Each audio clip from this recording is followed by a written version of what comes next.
그럽니다. 그러니까 비건 대표 일행한테 이제 북한이 자신들의 비핵화 여부는 미국 측의 상응 조치에 달려 있다. 그러니까 하노이에서 이제 2차 회담 전에 제재 해제 문제를 해결해 달라. 이런 얘기를 했다고 그래요. 지난번 스티븐 비건이 평양에 방문해서 2박 3일간 그 실무 회담을 했었는데 네. 그 이제 얘기가 하나씩 흘러나오고 있는데 그 비건 대표가 그런 얘기를 했었어요. 그 2박 3일 동안은 협상보다는 협의의 시간이었다. 그래서 정상회담에서 논의될 의제를 한 10개 정도로 정리하는 수준의 협의 수준이고 본격적인 협상은 이제 앞으로 있을 거다. 이렇게 얘기를 했었고요. 예. 그다음에 어제 이제 한 일간지에 의해서 보도된 바에 따르면 북한의 경우는 어쨌든 미국 측의 선제적인 상응 조치, 즉 제재 해제를 말하는 거죠. 상응 조치에 자신들의 비핵화 여부가 달려 있다라고 하면서 조건부 입장을 재차 강조했고 심지어는 앞으로 있을 베트남의 북미 2차 정상회담에서 제재 해제 문제가 해결되지 않으면 자신들의 길을 가겠다라는 식의 통첩성 그 언급도 있었다라고 하거든요. 물론 이제 이런 이야기를 할 때 뭐 북한의 태도가 굉장히 고압적이거나 뭐 협박조는 아니었다고 하지만 어쨌든 미국의 결단을 강하게 주문했던 것으로 보여서 앞으로 2주밖에 안 남은 2차 정상회담 또 그 전에 있을 뭐 몇 차례가 될지는 모르겠습니다만 그 실무 협상 아주 숨가쁘게 진행이 되지 않을까 싶습니다. 예. 폼페이오 장관이 폴란드에서 여러 가지 얘기를 했는데요. 또 이 비핵화 약속을 확신하느냐 이 질문에는 신뢰는 하는데 북한을 믿는데 그래도 검증해야 된다. 검증에 대해서 한 번 더 재차 강조를 했습니다.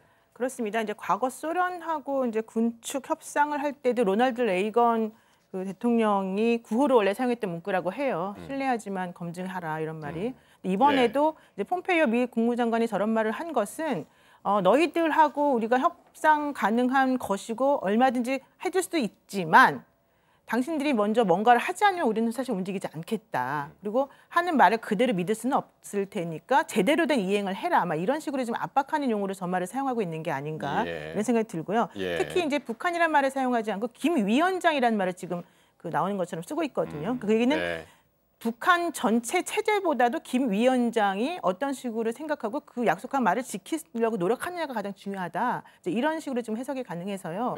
김 위원장을 직접적으로 좀 겨냥해서 압박하는 용어로 즉 이것은 전제가 조건부이다라고 하는 것을 지금 우리들에게 설명하고 있는 게 아닌가 이런 생각이 듭니다. 김정은 위원장 결단해라 이렇게 지금 이제 촉구를 한 거고요. 자, 폼페이오 장관. 2차 회담의 목표에 대해서도 이 자리에서 얘기를 했는데 한번 그 장면은 한번 직접 보시겠습니다. We are aiming to get as far down the road as we can in what's now a couple of weeks.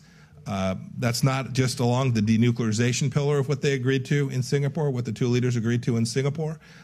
We'll certainly talk about how we foster, reduce tension, reduce military risk, take down that risk so that we can get peace and security on the peninsula as well.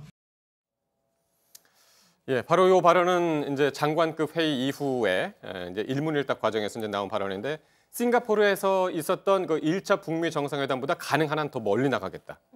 어떻게 보면 좀 상식적인 뭐 원론적인 이야기인 것 같으면서도 어떻게 들으셨습니까? 그러니까 우선 싱가포르 1차 북미 정상이 합의한 내용을 보면 그게 큰 틀의 합의입니다. 그래서 선언적이며 상징적인 거죠. 그러니까 북미 간의 새로운 관계, 뭐 완전한 비핵화, 뭐 이런 좀 포괄적이고 추상적인 거였다면 2차 북미 정상회담이 이렇게 우여곡절 끝에 8개월 만에 열리는데 또다시 추상적인 선언을 한다면 그거는 뭐 트럼프 대통령에게 득이 되기보다는 훨씬 실이 될 겁니다.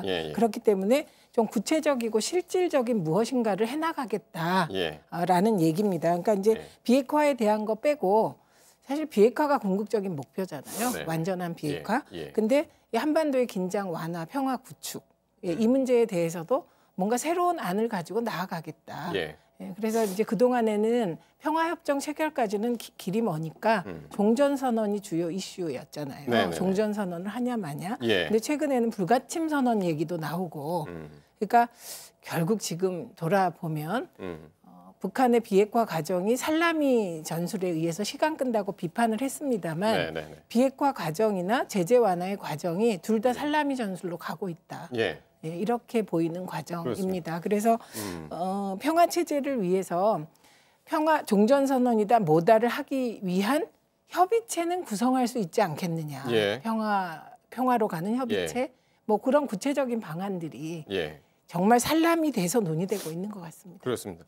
요것과 관련해서 지금 이제 폼페이오 장관이 가능한 한 1차 회담보다 더 멀리 나가는 것이 목표다라고 했는데 그럼 그 멀리가 어느 정도냐라는 것을 조금 추측을 해볼 수 있는 그런 보도가 있었는데 일본 교도통신이 미국은 지난번 실무협의에서 북한의 양자 불가침 선언 그리고 평화 선언을 채택하는 방안을 제시했다라는 부분이 지금 보도가 됐습니다. 네. 근데 저거는 우리 정부 차원에서 확인해준 내용.